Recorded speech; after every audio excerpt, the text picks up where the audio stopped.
They said Africa would never rise, but one man is proving them wrong. Project by project, brick by brick. This is not aid, this is power, this is Traoré. Today, we're revealing the top 10 mega projects shaping the future of Burkina Faso. Each one tells a story of growth, pride, and ambition. And here's the shocker. Project 10 alone brought in $3.8 billion in 2023. That's not a small win, that's a global statement. Burkina Faso is reclaiming its voice. The page is turning, and like Sankara once dreamed, the people now walk upright into their future. So stay with us. You're about to witness how a nation once overlooked is now rising to command attention. And when you're done watching, tell us which project blows your mind the most. In a land once defined by challenges on the ground, a quiet revolution is now taking shape in the skies. Burkina Faso is rewriting its aviation story, not with words, but with concrete runways, steel wings, and strategic vision. You see, automatically, the next day, or at least a few days later, Air France said they weren't coming to Burkina Faso because it was red. At the center of this transformation is Air Burkina, the national airline. After a 6-month suspension, it roared back to life on October 2nd, 2024, with a symbolic inaugural flight from Ouagadougou to Dakar, passing through Bamako. But this was more than a resumption. It was a national statement. The relaunch came with the acquisition of a brand new Embraer E190 aircraft, secured through diplomatic channels during the China-Africa Forum. The deal, worth around $109 million or 65 billion CFA francs, marked a leap forward in both technology and diplomacy. The E190 is equipped with 6 business class and 92 economy seats. Fuel efficient and adaptable to shorter runways, it's ideal for connecting regional destinations like Accra, Abidjan, and beyond. With fleet expansion plans already underway, this move is not just about mobility, it's about growth. Burkina Faso is now preparing to use its air corridors to serve not only passengers, but also its growing industries, from cashew processing to regional trade integration. Under President Ibrahim Traoré's leadership, the country is not aiming to catch up, it's aiming to lead. Further west, another game-changing investment is reshaping the aviation map. Bobo Dioulasso International Airport is undergoing a massive transformation. With 80 billion CFA francs invested, the airport is being modernized into a full-scale regional hub. A new, state-of-the-art terminal will handle over 1.5 million passengers annually. Runways, taxiways, aircraft parking zones, everything is being reimagined. And it's not only about airplanes. This upgrade is designed to spark broader economic impact. New access roads will boost connectivity. Tourism and hospitality will grow. Trade will accelerate. Bobo Dioulasso is being positioned as a vital node in West Africa's air network, ready to welcome more travelers, more commerce, and more opportunity. But the most ambitious project of all lies just northeast of the capital. Ouagadougou Airport, located 35 kilometers from Ouagadougou, is nearing completion. It's more than an airport, it's a symbol of vision and resilience. Set to replace the aging Thomas Sankara International Airport, the new facility responds to long-standing safety and congestion challenges posed by the old site's urban location. Ouagadougou offers a 3.5-kilometer runway, expandable to 4, and a terminal built to handle up to 1 million passengers per year. Despite past delays caused by political instability and failed concession deals, construction has reached over 80% completion. The new airport is now ready to set new standards in sustainability and innovation. Led by Vinci, The project includes the use of low-carbon concrete developed with local institutions to reduce environmental impact. A solar power station, 25 megawatts strong, complete with battery storage, is planned on-site, reducing reliance on imported electricity and setting an example for green infrastructure across the continent. In the span of just a few years, Burkina Faso has gone from struggling to soaring. Air Burkina takes to the skies once again. Bobo Dioulasso becomes a gateway to the west, and Ouagadougou prepares to lead the future. This is no longer a country watching flights take off. It is now building the runways. And with each engine's roar and each plane's lift, Burkina Faso sends a clear message to the world. The nation is rising, and this time, it's flying. But what good is flight without roots? As Burkina Faso builds its wings in the sky, new planes, new airports, new horizons, it is also planting its feet deeper into the soil. Because real sovereignty isn't found only on runways or in terminals. It's built in the fields, in the factories, and in the hands of its people.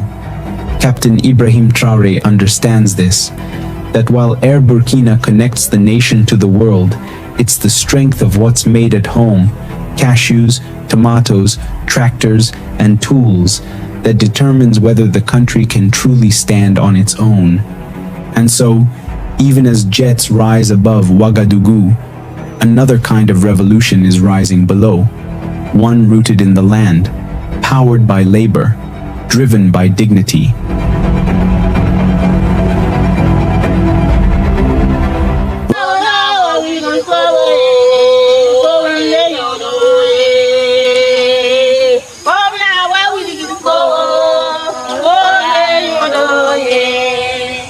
Traoré, il lance tout azimut dans tout le territoire, à travers les terres fertiles que le Burkina dispose, une offensive pour produire des céréales, produire des légumes, produire tout ce que les Burkinabés peuvent consommer.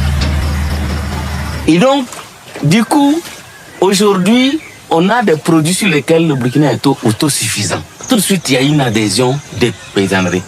Il dit, mais voilà une personne qui vient penser à eux pour la première fois.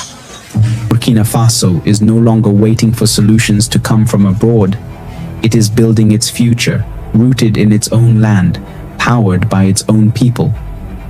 Under the leadership of Captain Ibrahim Traoré, the country is witnessing a quiet but powerful revolution, one that begins with the soil and stretches into industry, innovation, and hope. Burkina Faso's latest bet is on its cashew industry. Efforts to utilize its abundant cashew apples are already underway. This new $11 million processing plant in particular is expected to create an In the heart of the nation, a massive cashew processing plant has risen. But this isn't just a factory, it's a message, a symbol of self-reliance and economic awakening, with the potential to employ over 20,000 people and projections suggesting up to 50,000 jobs. It's already becoming one of the largest sources of employment in the country. Strategically positioned to harness Burkina Faso's rich cashew harvests, the plant is designed not only for local processing, but also to generate high-value exports. It's a move that cuts dependency on foreign processors and returns profits and pride to local hands. But the story doesn't stop with cashews. The first cans of tomato concentrate made in Burkina from the tomato processing plant in Bobo Dioulasso, Burkina's second largest city. Local tomato processing is now a reality thanks to contributions from the local population. This venture into value addition will create great opportunities not only for the city but for the country. In Bobo Dioulasso, another milestone has reshaped the economic landscape. A fully locally funded tomato processing factory. backed by over 7.5 billion CFA francs, or around $12 million, this facility stands as a triumph of citizen investment. From villages to diaspora communities, the funding came not from foreign banks, but from the people themselves. Its output: 100 tons of tomatoes processed per day, 800 kilograms of product per hour, and an estimated 8 billion francs in revenue over the next 5 years. Behind these numbers are real lives, 187 direct jobs, and more than 10,000 indirect opportunities, offering dignity to farmers, traders, and transporters. The plant addresses decades-long struggles, like post-harvest waste and market instability, and restores power to the hands of smallholder farmers. These factories are not isolated victories. They are part of a sweeping national agenda. In May 2024, a major agricultural distribution campaign unfolded across the country. Over 400 tractors, 339 motorcycles, 710 motor pumps, and 714 additional transport bikes for farm agents were distributed to local producers.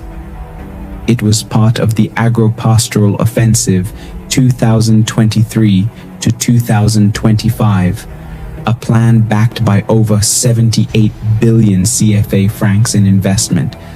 But machinery was only the beginning.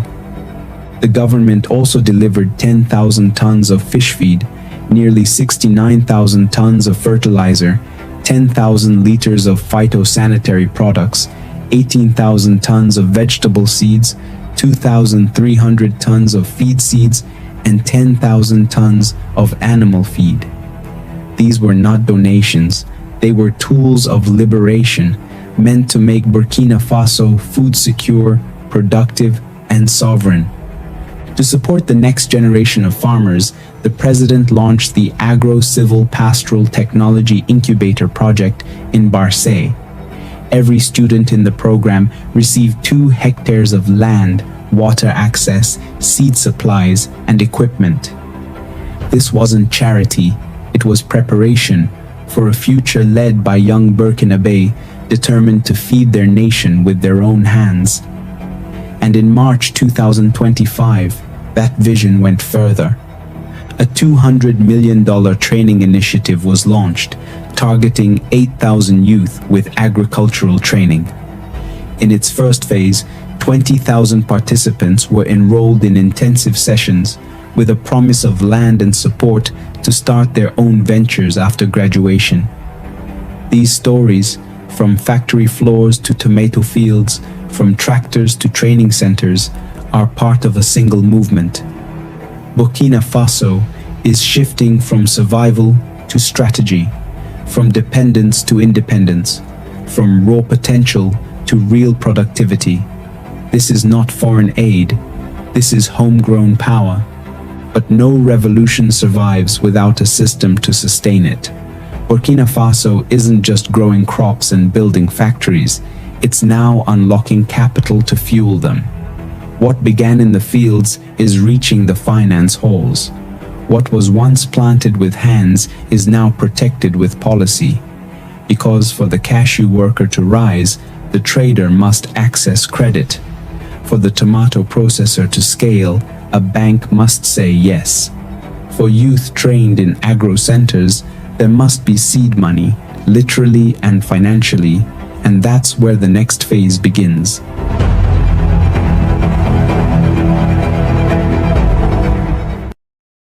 Burkina Faso now has a treasury deposit bank whose network is based on that of the public treasury, a structure decentralized throughout the country thanks to the leadership of Captain Ibrahim Traoré. On October 7, 2024, President Ibrahim Traoré officially launched Postbank of Burkina Faso, BPBF, in Ouagadougou.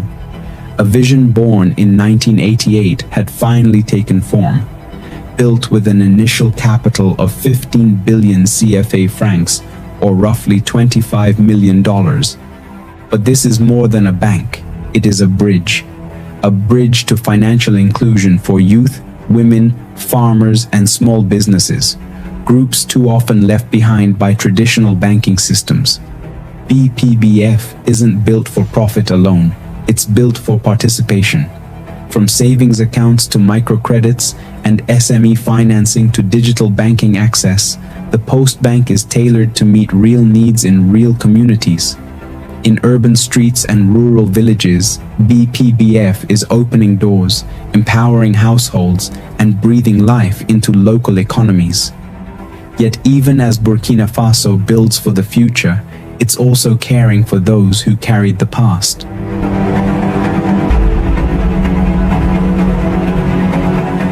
In the country's second largest city, Bobo Dioulasso, the government has announced the construction of a state-of-the-art geriatric hospital, the first of its kind in the nation's history. For too long, elderly citizens, those who served, sacrificed, and sustained families, were left with inadequate care. That changes now. With a dedicated budget of 1.7 billion CFA francs, the new geriatric hospital will offer specialized care tailored to the needs of retirees and aging citizens. More than 95,000 retirees and surviving spouses affiliated with the National Social Security Fund and the Autonomous Fund for Civil Servant Retirement will now benefit from free annual medical checkups and essential medication vouchers. This isn't welfare, it's recognition. A recognition that dignity does not end with retirement. That service to the nation deserves more than a thank you. It deserves care, consistency, compassion. Together, Post Bank and the geriatric hospital are two pillars of the same promise, that development must serve all generations, from the young entrepreneur with an idea to the elder who once held the tools to build this country. But what good is a loan if there is no future to invest in? Burkina Faso is not stopping at financing today's needs. It's reaching deeper, into the classrooms where tomorrow's leaders sit, into hospitals where lives hang in the balance, and into the soul of a nation still healing from its history. Because real development doesn't end with a signature at the bank or a ribbon at a hospital. It begins where the next generation is shaped, where wounds are treated, and where memory is honored. And that's where the next chapter begins, where hope is rebuilt, not with slogans, but with schools, clinics, and the unshakable spirit of a people refusing to forget who they are. 2025, Burkina Faso launched a policy for free education from primary school to university. Burkina Faso is rebuilding more than roads and institutions. It's rebuilding hope, brick by brick, child by child, life by life. Under President Ibrahim Traoré, a new national vision is taking root, one that begins with the most vital foundations of any nation: education, health, and memory. In June 2024, the government launched the Presidential Initiative for Quality Education for All, a 5-year plan aimed at transforming the country's education system. This isn't just policy, it's a commitment to an entire generation. Across the country, 39 new university lecture halls, 44 modern high schools, and 10 technical and vocational training centers are under construction. In regions once silenced by insecurity, 250 schools are being reopened, and in a powerful symbol of ambition, a new polytechnic university is rising to serve students across the nation. But infrastructure alone is not enough. The government has moved to make education completely free from primary school to university, removing the financial barriers that kept thousands of young minds from reaching their potential. Alongside this, curriculum reforms and ongoing teacher training are reshaping the quality of instruction, turning classrooms into spaces where students not only learn skills, but also develop pride, purpose, and civic values. In the same spirit, the government is healing long-neglected wounds in the healthcare system. With Chinese cooperation, Burkina Faso unveiled the University Hospital Center of Pala, a 500-bed medical facility offering advanced procedures such as cerebral angiography, once inaccessible in the country. A second center, now under construction in Gawa, will serve the southwest and border regions of Ghana and Côte d'Ivoire, reinforcing the country's role as a regional health hub. But the vision goes even further. 15 fully equipped mobile medical clinics have been deployed across rural and remote areas, bringing services like mammography, echography, and colonoscopy directly to the people. Solar-powered refrigeration trucks and vaccine storage systems are helping preserve life-saving supplies across vast distances. And through the Presidential Initiative for Health, IPS, 55 new community medical centers and 5 intensive care units are being built, spreading access, saving lives, and restoring dignity. Yet amid this future-focused development, Burkina Faso has not forgotten its past. Burkina Faso's military ruler Ibrahim Traoré has launched the Thomas Sankara Mausoleum in the capital Ouagadougou. The Saturday event was attended by Senegalese Prime Minister Ousmane Sonko and chanting Prime Minister Allah Maya Halina.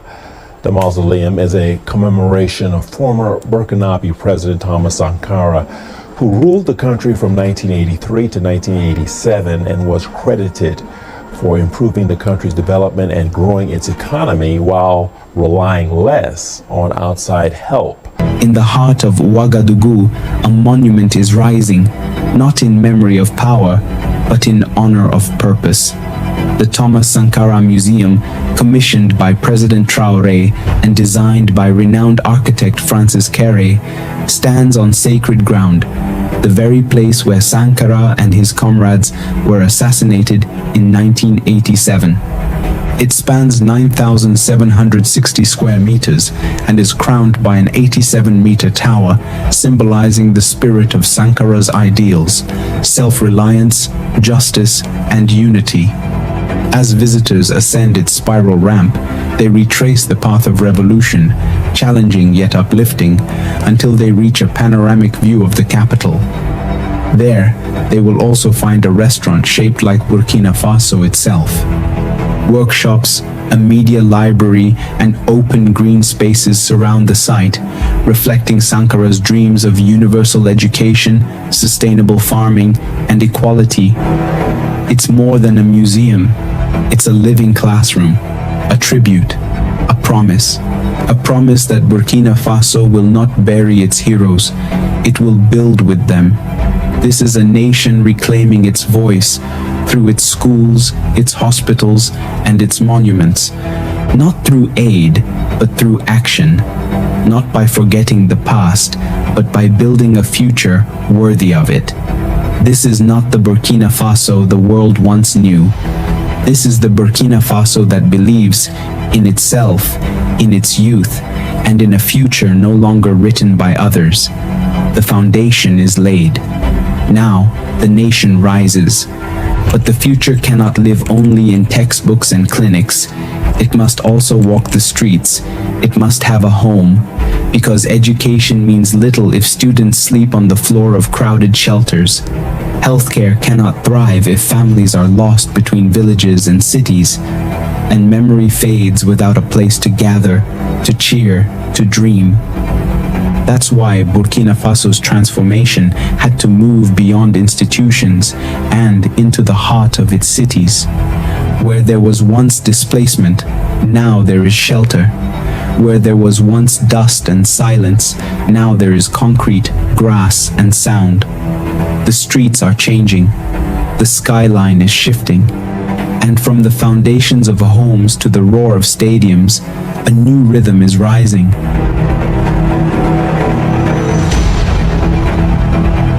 Burkina Faso is rising, not only through policy or words, but in the visible transformation of its cities, its neighborhoods, and its national landmarks.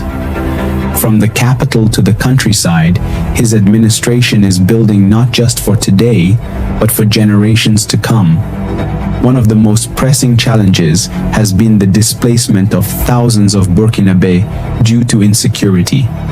Instead of leaving these communities in limbo, the government responded with action. A bold housing initiative was launched, one that placed dignity and stability at its core. Over 1,000 social housing units are now being constructed across key regions, including Centre Nord, Nord, Plateau Central, and Haut-Bassin.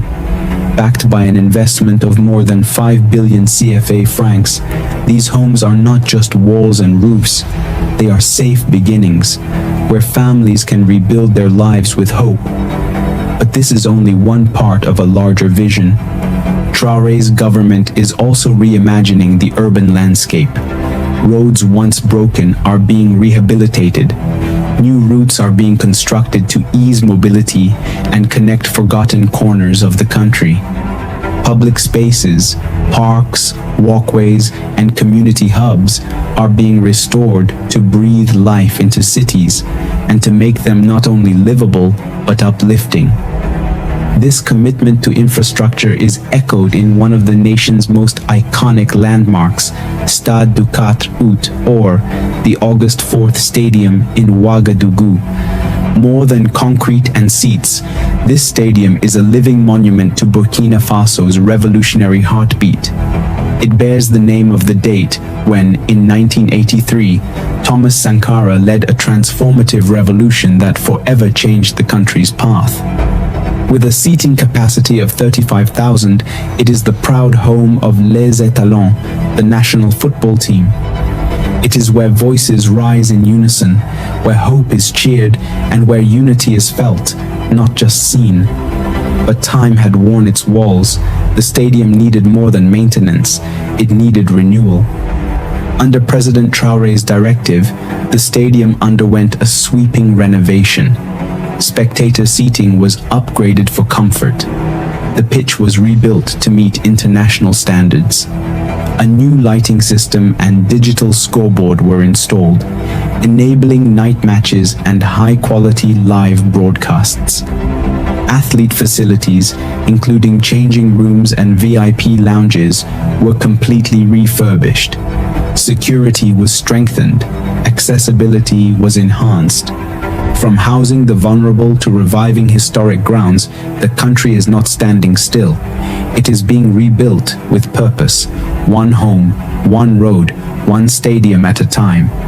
But what good is a rebuilt city if it lives in the dark? A home needs power, a hospital needs light, a stadium needs energy to roar. For all the concrete being laid and roofs being raised, none of it matters without the current that brings it to life. And that's where Burkina Faso's next battle begins. Not on land, but in the grid. Not with bricks, but with volts. Because for this nation to rise fully, it must control the fuel that keeps its heart beating. And under Ibrahim Traoré, it is no longer begging for energy, it is building it. Burkina Faso is a landlocked nation long defined by limitation. But today, it is turning those limitations into leverage, charting a bold new course through energy sovereignty. In 2023, a historic agreement was sealed between President Ibrahim Traoré and Russian President Vladimir Putin. The outcome? A $4 billion nuclear power project to be built in partnership with Russia's state nuclear agency, Rosatom. This is not simply a power plant, it is a transformation. Once reliant on imported oil and fragile biomass systems, Burkina Faso is now placing nuclear energy at the center of its future. Scheduled for completion by 2030, the facility is expected to meet the country's full electricity demand and even supply power to neighboring nations. This would position Burkina Faso as a regional energy hub in West Africa for the first time in its history. The project includes more than infrastructure. It brings educational programs, training opportunities, and public awareness campaigns designed to help citizens understand the peaceful and powerful role of nuclear energy in modern development. But nuclear is just one side of the story. At the start of 2024, Burkina Faso made another strategic energy move, acquiring the Tema oil terminal, a major hydrocarbon depot on Ghana's Atlantic coast, for $70 million. For a landlocked country, this is a game changer. This acquisition gave Burkina Faso direct access to coastal fuel storage, cutting its dependence on overland fuel routes that were vulnerable to political and logistical disruptions. By owning this operational depot, the country not only secures its fuel flow, but also strengthens its national hydrocarbon company and modernizes the energy supply chain. Logistics that once choked growth are being unblocked. Energy that once felt out of reach is now in the nation's hands. To reinforce this momentum, Burkina Faso commissioned a new domestic storage facility in its western region, adding another 104,000 cubic meters of fuel storage capacity. It's a step that matters for a country where, as recently as 2020, only 21% of the population had regular access to electricity, and where many still rely on biomass to cook, heat, and survive. But these are not numbers anymore. They are turning points. Hydrocarbons to stabilize today, nuclear to power tomorrow. Together, these moves form part of a broader strategy to make energy a pillar of national strength, fueling industries, energizing agriculture, lighting homes, and unlocking the full potential of the Burkinabe people. Burkina Faso is no longer sitting at the edge of the global energy conversation. It is stepping onto the stage with bold plans, strong partners, and a fierce belief that access to energy is not a luxury. It is a right. And this time, the light will not go out. But even power needs pathways. What use is electricity if it can't reach the farm? Or fuel if it's trapped behind broken borders? Energy fuels progress, but without roads, rails, and ports, that progress stalls. That's why Burkina Faso is not only generating power, it's laying the tracks to carry it. From nuclear plants to inland ports, from fuel terminals to village roads, the mission is clear. Sovereignty is not a slogan. It is structure. It is movement. It is access.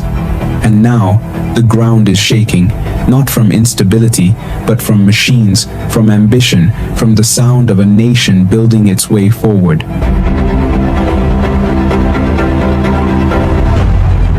For decades, Burkina Faso has struggled to overcome the invisible barrier of disconnection. A landlocked nation with vast promise, but with roads that ended in dust and trade that faded before reaching its borders. As of 2022, after 62 years of independence, the country had only 3,642 kilometers of paved roads. That number told a story of isolation, of missed opportunity. But under President Ibrahim Traoré, that story is being rewritten, with machines, with sweat, with purpose. In one of the most ambitious infrastructure projects in the country's history, the government has launched a bold initiative to construct 50,000 kilometers of roads by 2029. Not by outsourcing the work to foreign contractors, but by investing in its own people. Over 900 machines have been procured, not for international corporations, but for Burkinabe engineers. Trained, empowered, and trusted to build the foundations of their own nation. This is not just construction, it is reclamation. Roads now stretch toward villages that were once cut off. They connect markets to cities, children to schools, patients to clinics, and they carry more than vehicles. They carry a vision of a unified, resilient, and self-reliant Burkina Faso. But roads are only one part of the infrastructure revolution. In the country's second largest city, Bobo-Dioulasso, a transformative $253 million project is taking shape. The Bobo Dry Port. Strategically located near the borders of Côte d'Ivoire, Mali, Senegal, and Niger, this inland port is more than a logistical upgrade. It's a strategic power move. Equipped with modern freight terminals, customs zones, and warehouse systems, the port is designed to streamline trade, slash transportation costs, and unlock regional commerce. Once operational, it will serve as a vital hub for West Africa, allowing Burkina Faso to compete, not from the sidelines, but from the center. Goods that once took weeks to clear borders will now move swiftly. Local businesses will have a direct path to international markets, and the economy will breathe with newfound mobility. But the movement doesn't stop on asphalt.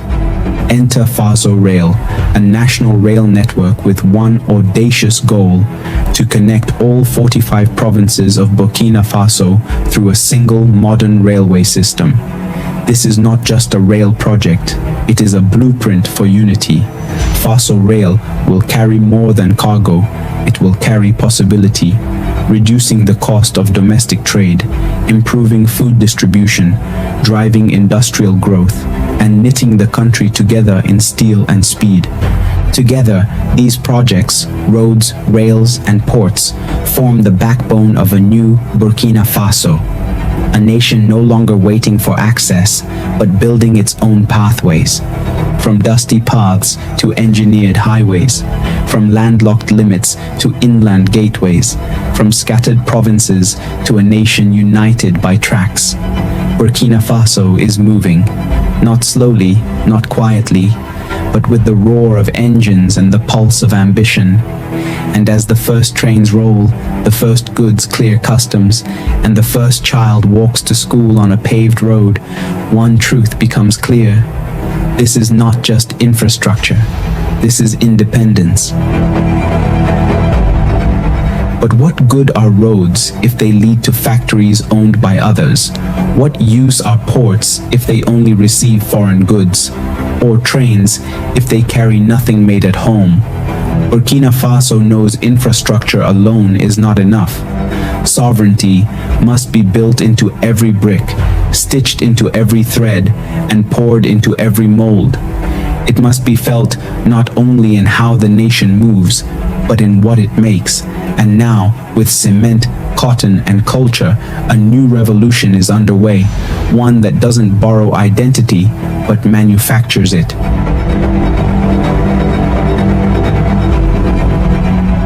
Captain Ibrahim Traoré, in a joint venture with Chinese investors, have inaugurated a new cement plant in Burkina Faso. The facility, with production capacity of 200 tons per day, is expected to produce hundreds of jobs for the youth in Burkina Faso. In March 2025, President Ibrahim Traoré inaugurated one of the nation's most significant industrial milestones, the Burkina Bay Industrial Cement Factory in the Plateau Central region.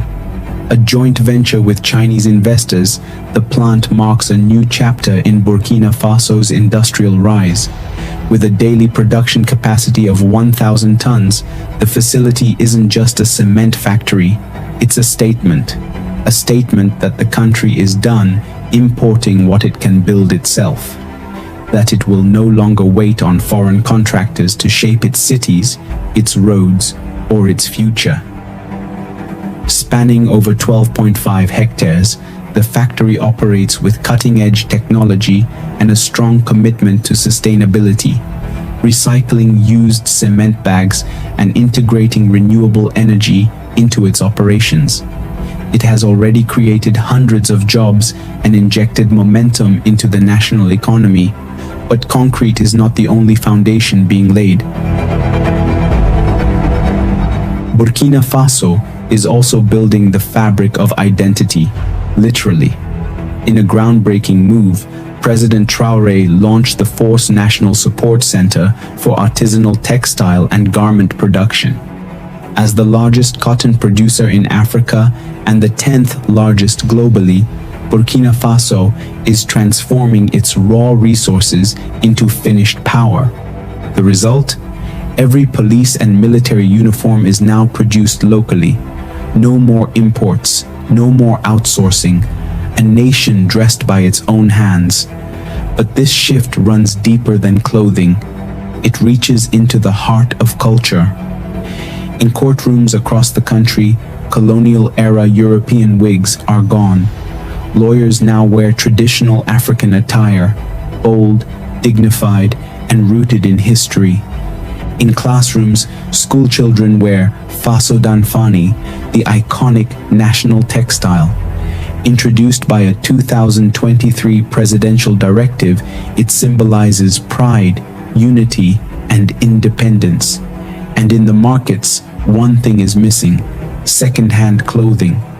The importation of used garments has been officially banned. No more hand-me-downs from distant countries.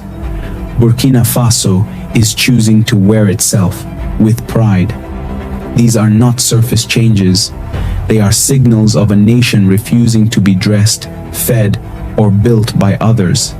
From cement blocks to school uniforms, from factory floors to courtrooms, Burkina Faso is rising on its own terms. But what good is national pride if the engine still runs on someone else's fuel? What good is a factory if the people building it walk miles for clean water? Burkina Faso knows the future won't be imported. It must be invented. That's why the revolution doesn't stop at uniforms and cement. It charges forward in silence on 4 electric wheels. It flows underground, through pipes, dams, and boreholes. Because real independence means more than making things. It means imagining them, powering them, and protecting life from the road to the riverbank.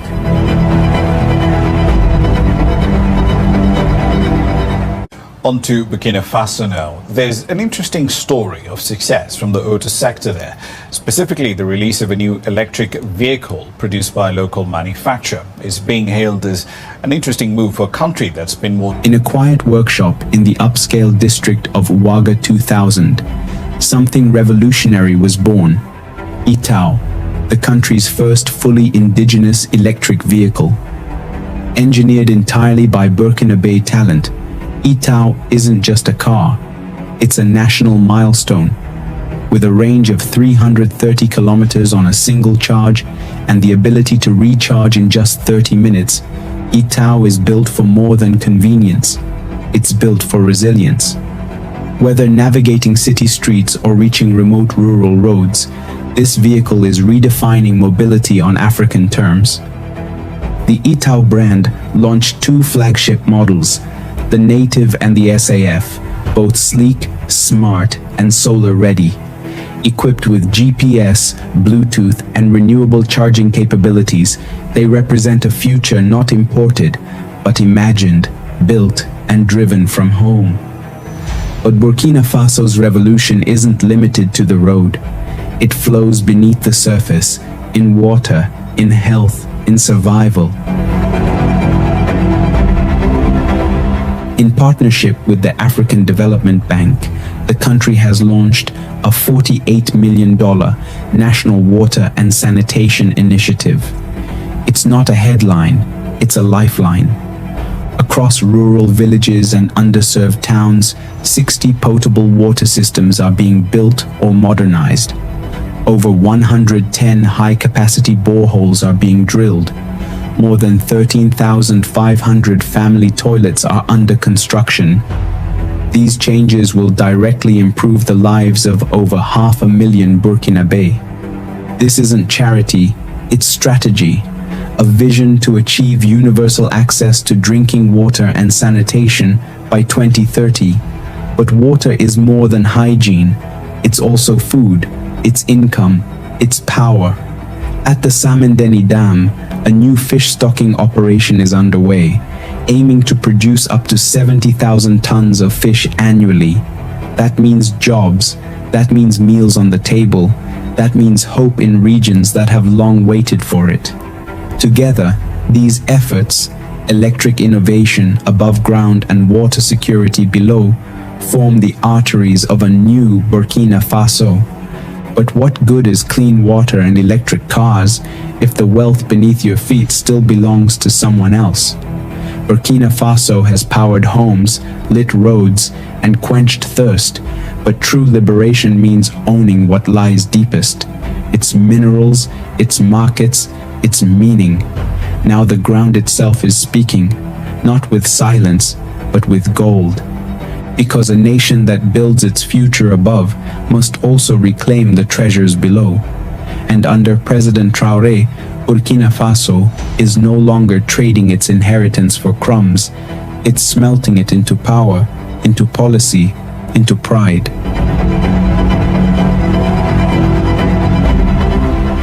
The Burkina Faso government has granted mining license to a Russian company called Nord Gold for a gold project. The Burkina Faso government seeks to strengthen the economy by leveraging on the gold in Burkina Faso. I mean, it's theirs in the first place. Burkina Faso is taking back control, not just of its land, but of what lies beneath it. For decades, the country's gold was mined by foreign companies, refined abroad, and returned as profits that never reached the people. But in late 2024, that story began to change. Under President Ibrahim Traoré, Burkina Faso launched its fourth gold refinery, a move that marks a strategic shift from exporting raw gold to processing it on home soil. The refinery, built in partnership with Marena Gold, carries an annual refining capacity of 150 tons. It's not just a technical upgrade, it's a declaration of ownership. By refining gold locally, the country is keeping more value within its borders, creating hundreds of jobs and thousands of opportunities. The project is expected to generate around 100 direct jobs and over 5,000 indirect ones, impacting families, communities, and local economies across the nation. And this isn't happening in isolation. Burkina Faso's Bongo and Wagnin gold mines now belong to the government. Until Tuesday, the 27th of August 2024, the Bongo and Wagnin gold mines were owned by an African mining company. However, Ouagadougou has agreed a deal to nationalize the mines for around $80 million. In August 2024, the government nationalized two of the country's most strategic gold mines, Bongo and Ouaga. A bold decision, one that drew criticism from some foreign interests.